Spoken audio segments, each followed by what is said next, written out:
தினம்தோறும் விளக்கேற்ற நல்ல எண்ணெய் இதயம் நல்லெண்ணெய்.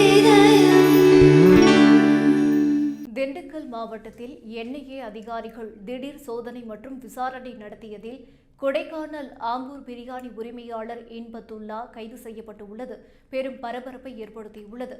தஞ்சாவூர் மாவட்டம் திருபுவனத்தில் பாத்திரக்கடை தொழில் செய்து வந்த பாட்டாளி மக்கள் கட்சியைச் சேர்ந்த ராமலிங்கம் என்பவர் 2019ஆம் ஆண்டு பிப்ரவரியில் மர்ம நபர்களால் படுகொலை செய்யப்பட்டார். இதுகுறித்து போலீசார் நடத்திய விசாரணையில் மதமாற்றம் செய்வதை தொடர்ந்து தடுத்து வந்த கண்டித்ததால் ஏற்பட்ட பிரச்சினை காரணமாக ராமலிங்கம் கொலை செய்யப்பட்டது உறுதியானது. இதையடுத்து ராமலிங்கம் கொலை வழக்கு தேசிய புலனாய்வு முகமைக்கு மாற்றம் செய்யப்பட்டது. மேலும் கொலை வழக்கில் 18 பேர் குற்றம் சாட்டப்பட்ட நிலையில் 10 பேர் கைது செய்யப்பட்டு 5 பேர் தேடப்படும் குற்றவாளியாக அறிவிக்கப்பட்டனர்.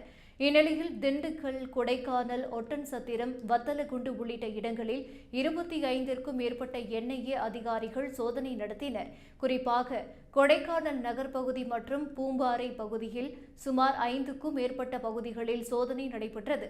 விசாரணையின் முடிவில் கொடைக்கானல் நகர் பகுதியில் ஆம்பூர் பிரியாணி கடை நடத்தி வரும் இன்பத்துல்லா என்பவரை என்ஐஏ அதிகாரிகள் கைது செய்தனர்.